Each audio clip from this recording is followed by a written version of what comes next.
There is a global water crisis going on. Hundreds of millions of people live without clean water, billions live without a toilet, and countless lives are lost every day. My brother and I were compelled to experience this crisis firsthand, so we set out for East Africa, one of the most water-scarce regions of the world.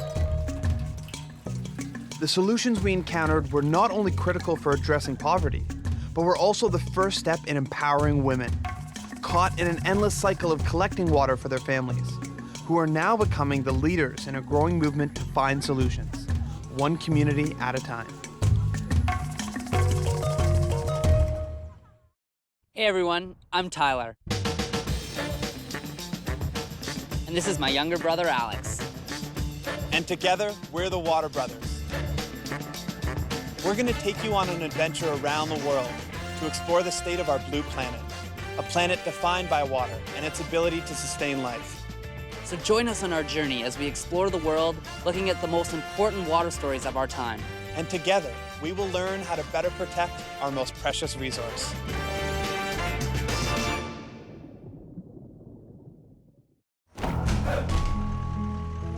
Clean water is fundamental to a healthy society and economy. No wonder the UN recently declared access to clean water and sanitation as human rights. However, over 800 million people still live without clean water, and over 2.5 billion live without a toilet. We had heard the statistics before, but we wanted to understand these issues at the everyday human scale and see what simple things can be done about them. So we joined up with the Canadian organization WaterCan and headed out for Tanzania and Kenya, where over 40% of the population live without clean water, and over 55% lack access to a basic toilet. Our trip would take us all across these extraordinary countries.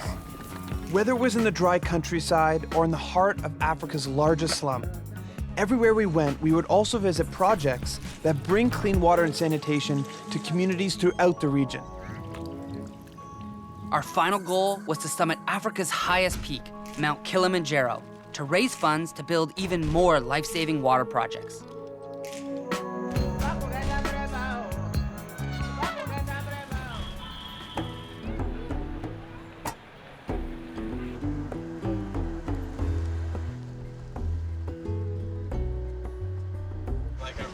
Traveling with Ben Mulrooney, WaterCan's national ambassador, our journey began in the city of Arusha.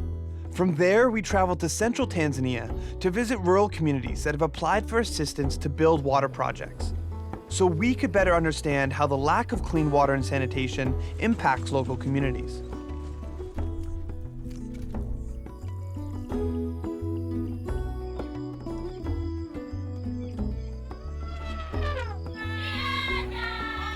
After a long and bumpy ride, we were welcomed into the Maasai community of Gabolo that wants to build a well for their village of over 1,200 people. The Maasai are one of Africa's most iconic ethnic groups, widely known for their distinct dances and colorful dress. Today, there are nearly 900,000 Maasai that live across much of southern Kenya and northern Tanzania. They live semi-nomadic lifestyles as they move their massive herds of cattle to follow grass and water. In much of rural Tanzania, water supplies are very scarce and are often contaminated because they are shared with livestock and wild animals. Pretty incredible. Pretty incredible. So we're in Gabolo right now, and it's the heart of the dry season, and there's no real close sources of water. So we're gonna go walk and see where they get their water from. In the village of Gabolo and across much of the developing world, the responsibility to collect water is almost always placed upon women. At the household level, the traditional role of a woman was to provide water for the communities. So if there was no water, it was really the mandate of the woman or the burden. I would really call it a burden for women to look for water. And for millions of families across Tanzania and Kenya who do not have access to protected water sources, this means that up to 2 or 3 hours per day will be spent by women gathering water, taking precious time away from other important activities, such as attending school or finding employment to boost family income.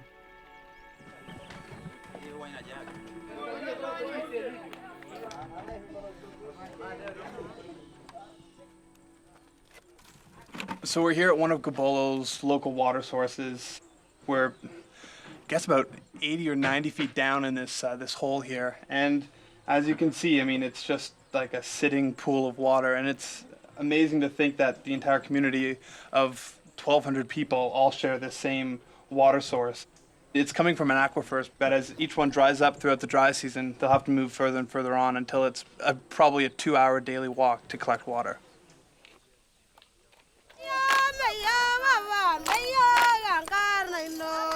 We were honored to be invited to Gabola, and were surprised they still had such positive attitudes and a desire to perform for us, despite the difficult living conditions. Our time with them would only serve as an extra incentive for us to make it up Kilimanjaro and raise as much money as possible to help bring clean water to their community.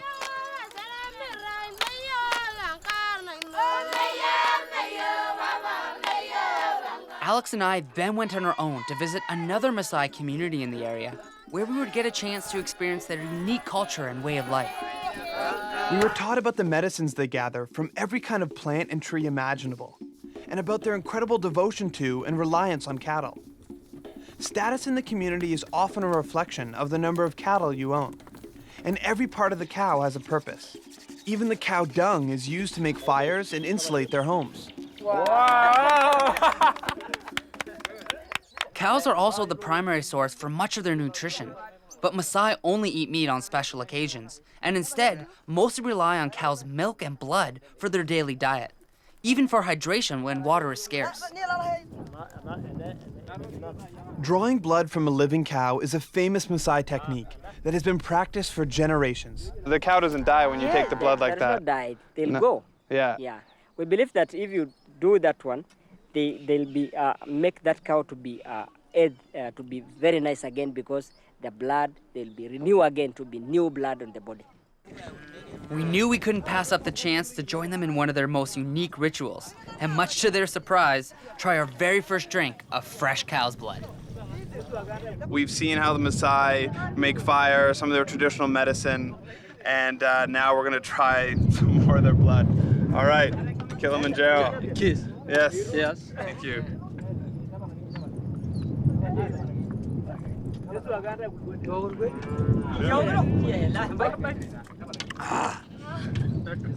It's okay. Yeah, it's great. Good. Yeah. Living like a Maasai. I got some cow blood. Let's try it. Try it.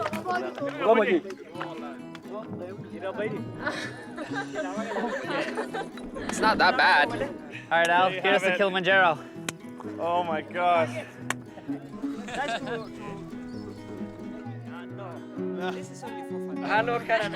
Before we started our climb, we also wanted to visit schools in the region that are looking to upgrade water and sanitation infrastructure that is chronically underfunded.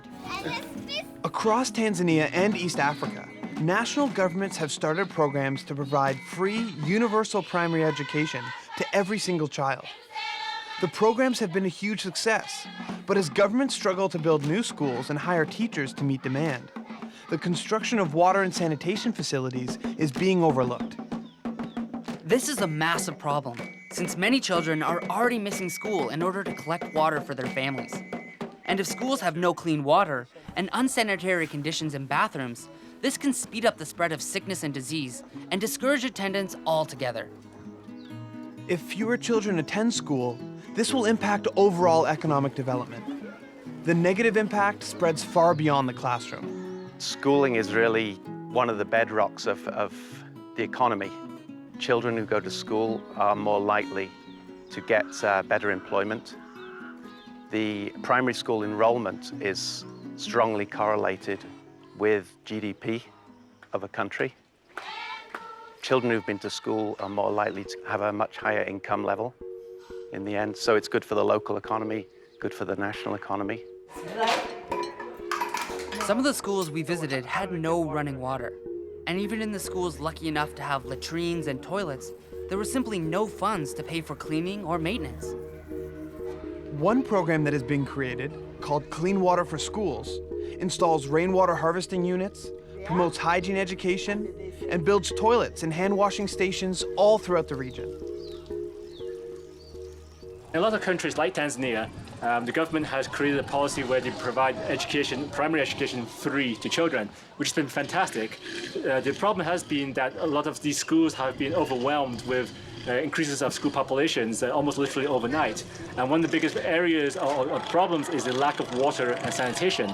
So a group like ours, WaterCan, we're trying to support local government efforts by building water systems. For example, this rainwater tank right here, 30,000 liters. This is water directly off the roof. And this is a very simple but robust technology that we can build in schools to provide clean water to children and their teachers.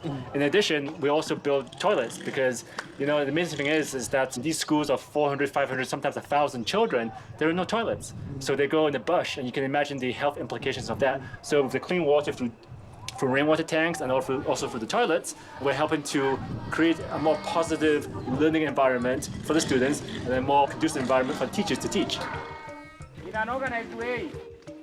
With new rainwater harvesting tanks, water that would otherwise fall on the school's roof and contribute to flooding is now directed through a series of eaves troughs, pipes, and a filtering tank, and then redirected into a giant protected storage unit that keeps water clean and cool until it is needed in the long dry season.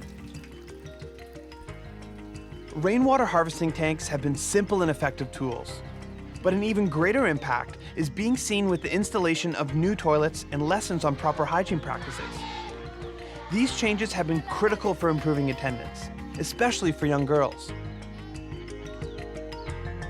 During the time when the girls are having their menstrual periods, they would not be able to come to school. They would stay away from school because of the shame in case they soiled their clothes, and also they were not able to come. So when we put water at the school level, we have put what we call girls' bathrooms. They go to the teachers and ask that I want to have a shower, and they're allowed. And we have sensitized the communities, both the school teachers and the patrons at the school level, that for the girls to go their menses is not really a shame. It is something that is natural, and we have told them that that's how they were born. That is the reason that made them even to be born in the first place. So we have found that we have really had an impact on that. With new toilets and programs for hygiene education, waterborne illnesses are virtually eliminated, and schools are transformed from being the source of sickness and disease into learning centers for the entire community. We have come to learn for the past years that when you impact very good skills, new skills to the children, they are really effective change agents in communities. And so when we do trainings, demonstration trainings, we encourage the children to go back to their homes to teach the siblings and even the adults themselves, because the adults take long to adjust to attitude. So the children have really put some of the facilities that we want in place. So we're here at Engacero Primary School, and we've gotten a chance to see some of WaterCan's rainwater harvesting techniques or facilities that they installed here.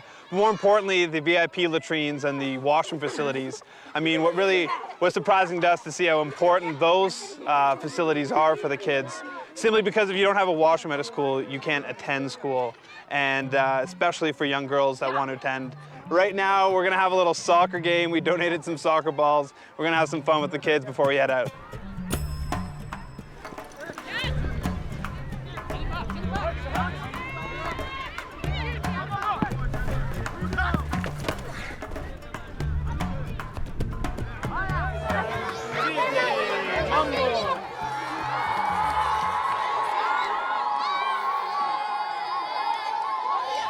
It's no surprise that rural areas across sub-Saharan Africa are in need of improved access to water and sanitation.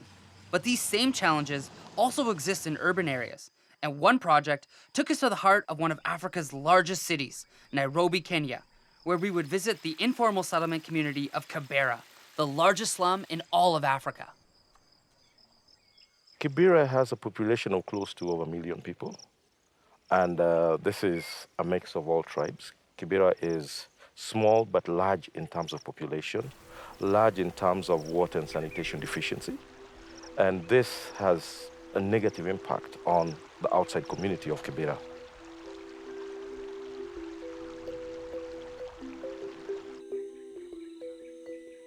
Walking through Kibera put us face to face with the stark reality of life in a slum. Water infrastructure was non-existent, and sewage was running freely in the streets. right next to playing children. We thought we knew what Kibera might be like, but nothing could have prepared us for our walk through its narrow streets and seeing the living conditions that its 1 million residents must survive in each day. You've even seen that they've improvised their own bathrooms. Like now this small portion outside the door has been covered to provide now that privacy for having a wash area. So this would actually be someone's bathroom? Not would be, it is a bathroom. It is a bathroom. Yes. Okay. Without toilets or sewage systems, Kibera has become infamous for the use of flying toilets, plastic bags that are used for defecation and then thrown in the air as far away from your home as possible. But flying toilets only make the problem worse.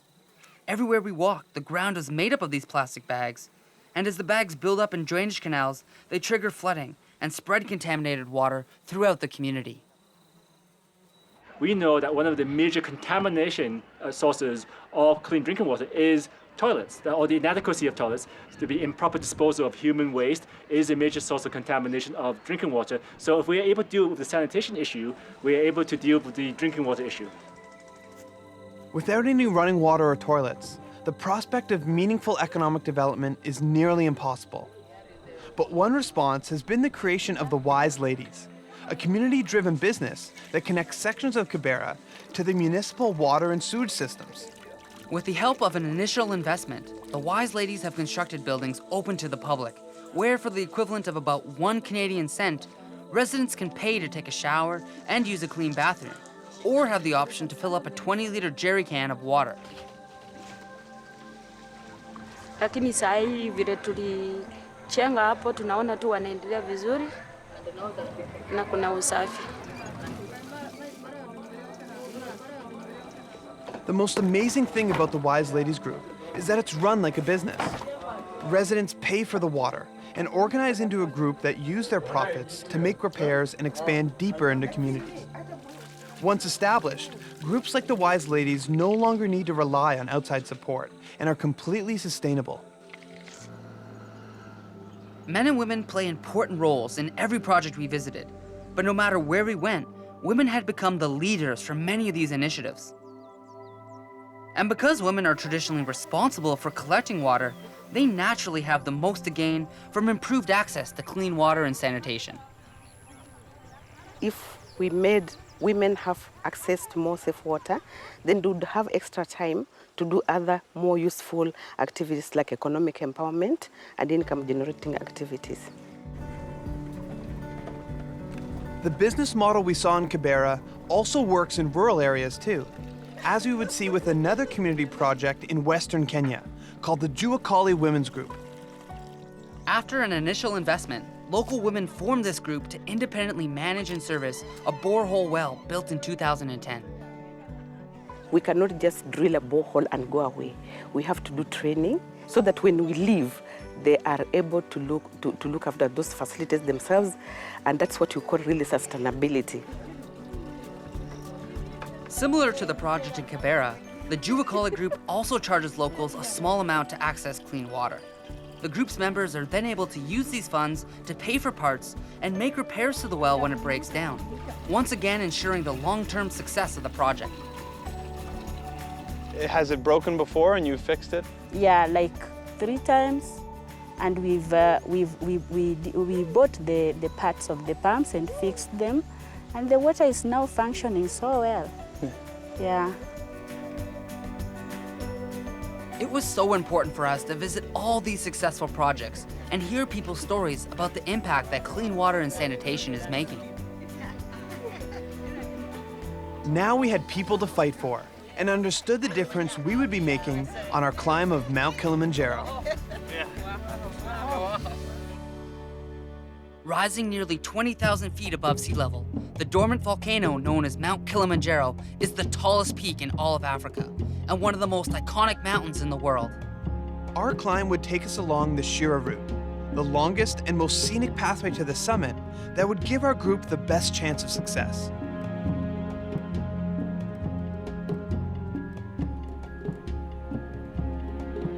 We had one simple goal: to raise as much money as possible to help build new water and sanitation projects like the ones we had visited. Our team consisted of 22 fundraisers from across Canada, who all took on this personal challenge to help bring attention to this global water crisis, including Ben Mulrooney. It's the simple answer to so many problems. I mean, just look at the idea of hand washing. It's a vaccine in and of itself. I'm not smart enough to fix the complicated stuff, but I do have the ability with my TV show and my reach and the fact that if I really push, I can get people to listen. Let's get them to listen to something that everybody can understand.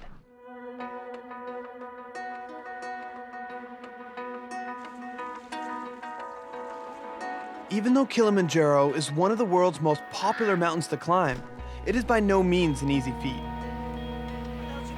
More people have died on this mountain than on Everest, and many others have to turn back when the effects of altitude sickness become too intense.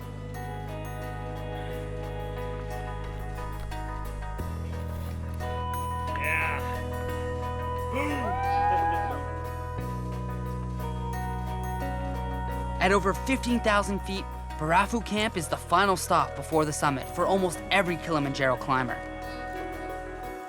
By this point, the entire team was exhausted, but we had to stay focused because we all knew that summit day was going to be our toughest test yet. So it's midnight on day 6, and in 10 minutes, we're gonna make our 6-hour ascent to the summit.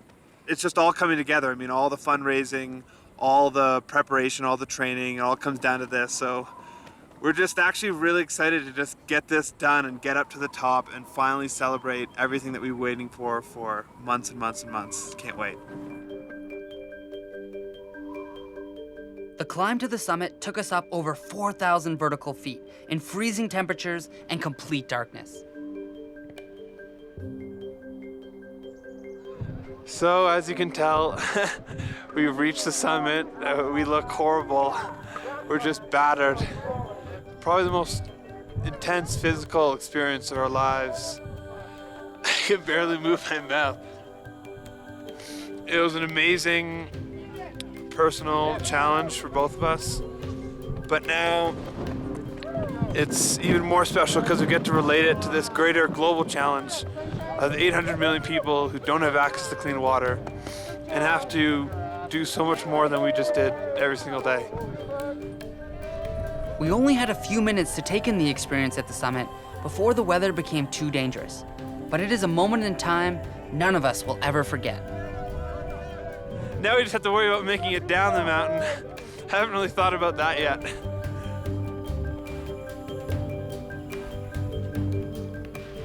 As we neared the end of our descent, the entire journey really started to come into perspective. Getting to the top was a great achievement, but it was nothing compared to the feeling of knowing the difference our climb would make. Our team had raised enough funds to provide access to clean water and sanitation for over 11,000 people for the rest of their lives. But these funds wouldn't just be bringing clean water to communities for the first time. Our efforts would also help children, and especially young girls, stay in school. Dozens of new community water businesses would be formed. Women would be lifted from the burden of collecting unsafe water, and thousands of people would get their first real chance to climb out of poverty.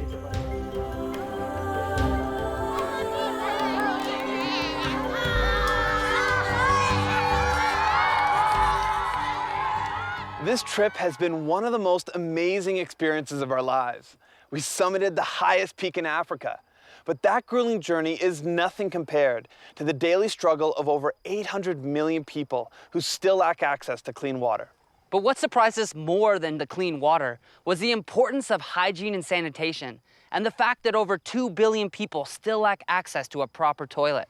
And if there's anything we've learned, it's how easy it is to prevent needless sickness and death, and how for just small amounts of money, you can help transform and save countless lives. And while our journey is over, the effort to continue to bring clean water to the people who need it most has just begun. So please, visit our website to learn how you can get involved.